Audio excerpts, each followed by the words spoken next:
উহুদের পাদদেশে একটি জায়গাতে ইসলামের দ্বিতীয় যুদ্ধ হয়েছিল, সেটা হচ্ছে উহুদের ময়দান।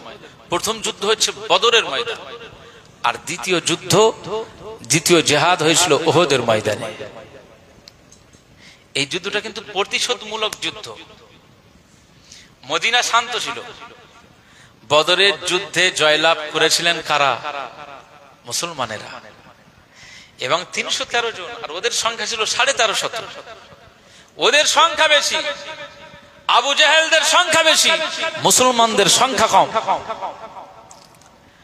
যেখানে আবু জেহেল পরাস্ত হয়েছে, আবু জেহেল নিজে নিহত হয়েছে, আবু জেহেল আজকে সেই জায়গায় মাটিতে চাপা পড়ে রয়েছে, আমরা নিজেরা চোখে দেখে এসেছি। বহু হাজিরা যায় তো, আর এইসব ট্রাভেলার যারা ট্রাভেলস ওয়ালারা গ্রুপ নিয়ে যায়, গ্রুপ লিডাররা বলে ওই জায়গাটা অভিশপ্ত জায়গা। কেন অভিশপ্ত?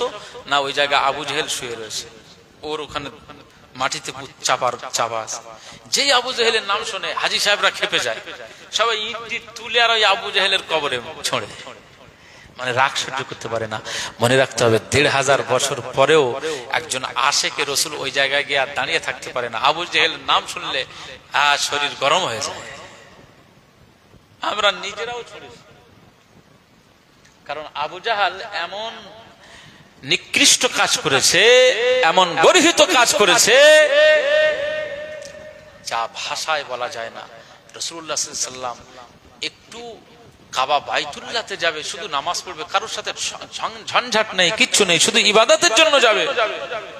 আবু জেহেল যাওয়ার পথে গর্ত করে দিয়েছে। কথা বুঝতে পারছেন না? আর আল্লাহর কি কুদরত, আবু জেহেল নিজেই ওই গর্তে পড়ে গিয়েছে। গর্তে পড়ে আর উঠতে পারে না। লোকজন আসে তো আবু জেহেল আর ওর থেকে উঠতে পারে না। বলে আমার ওই ভাতিজার একটু ডাকো তো মুহাম্মদ সাল্লাল্লাহু আলাইহি ওয়াসাল্লামকে। তো মুহাম্মদ সাল্লাল্লাহু আলাইহি ওয়াসাল্লামকে ডাকা হলো, তিনি আসলেন, হাত বাড়িয়ে দিলেন, আবু জেহেল হাত ধরে নিচ থেকে উঠে পড়লেন। একবার জোরে বলুন সুবহানাল্লাহ। ও উঠে আবার বলছে মুহাম্মদ সাল্লাল্লাহু আলাইহি ওয়াসাল্লাম জাদুকর। আস্তাগফিরুল্লাহ। যারা বদমাইশি হবে, আমি বলছিলাম কি, তারা জীবনে সোজা হবে না। সে সোজা হয়ে গেছে এখন কবরের মধ্যে। মুসলমানের ছেলেরা, এ নবীর উম্মত উম্মতিরা, খুব খেয়াল করে শুনুন। এজন্য আল্লাহ ওয়ালা হয়ে যান, মুমিন হয়ে যান, রাসূলের আশিক হয়ে যান, আশিক রাসূল হয়ে যান, ফানাফির রাসূল হয়ে যান, ফানাফিল্লাহ হয়ে যান, নাজাত পেয়ে যাবেন। আজকে আবু জাহালের কবরে আবু জেহেল কি হালাতে রয়েছে। 1 তারিখে একজন সাহাবী, নূর নবীজির একজন সাহাবী মুস্তাফা কামলিওয়ালা দরবারে হাজির হবেন। ওই সাহাবীটি মদিনার ওই পথ দিয়ে আসেন, আর ওনার নজরে পড়ে যায় একটা কবর ফেটে গেল। এই কবরটা ফেটে যাওয়ার পরে উনি দেখতে পান এই কবরের ভিতর থেকে একটা কালো কদাকার মানুষ উঠে পড়েছে। এই যখন উঠে পড়েছে, ওই প্রথম মানুষটি তখন উঠে চিৎকার দেবার, আমাকে একটু পানি দেন, আমাকে একটু পানি দেন, আমাকে একটু পানি দেন, আমার পানি পিপাসা লেগেছে, আমি কষ্ট সহ্য করতে পারি না। না না না, নূর নবীজির ওই সাহাবী বর্ণনা করেন, আমি আবার দেখতে পাই দ্বিতীয় একজন ব্যক্তি কবরের ভিতর থেকে আবার উঠে পড়েছে। তার হাতে দেখি একটা লোহার হাতুড়ি। এই লোহার হাতুড়ি নিয়ে পিছনে ধাওয়া করেছে, পিছনে তাড়া করেছে। আর এই প্রথম ব্যক্তি বলছে আমাকে পানি দাও, আমি পানির কষ্ট সহ্য করতে পারি না, আমার অনেক পিপাসা পেয়ে গিয়েছে, বুকটা ফেটে যায়, কলিজাটা ফেটে যায়। না না না, আমি এই পানির কষ্ট সহ্য করতে পারি না, আমাকে 1 গ্লাস কে আছো পানি দাও। আর পিছনের ওই হাতুড়ি ধারনেওয়ালা, হাতুড়ি পাকার কান্নওয়ালা ওই ব্যক্তিটি বলেন আওয়াজ দিয়ে, না না, কেউ একে পানি দেবে না, একে কেউ পানি দেবে না, একে কেউ 1 ঢোক পানি দেবে না। আমার আল্লাহ পাকের জন্য পানি দেওয়া আমার আল্লাহ হারাম করে দিয়েছে।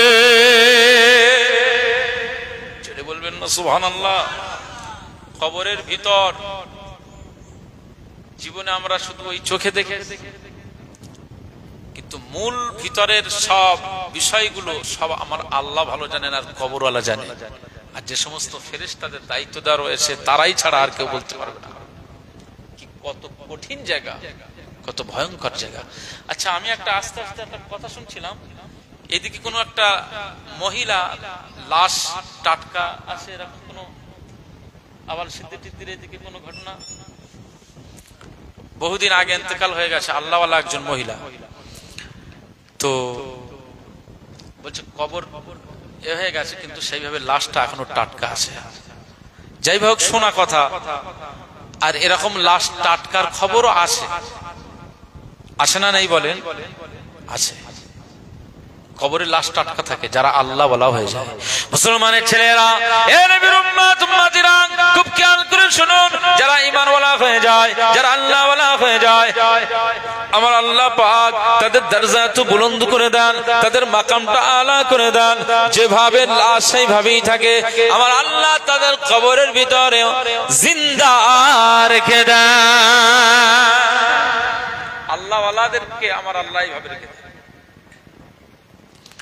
তো সাহাবীটা তিনি বলছেন যে আমি দেখে হতবাক হয়ে গেলাম, আমার নজরে এমন একটা দৃশ্য, একটা কবর থেকে কবর ফেটে গেল, আর তার ভিতর থেকে একজন কুৎসিত মানুষ উঠে পড়লো, তার পিছনে আরেকজন ব্যক্তি, সে হাতের লোহার হাতুড়ি নিয়ে দৌড়ায়। এ প্রথম ব্যক্তিটি চিৎকার দেয়, পানি পানি পানি, আর দ্বিতীয় ব্যক্তিটি বলছে একে পানি দেবে না, আমার আল্লাহ হারাম করে দিয়েছে,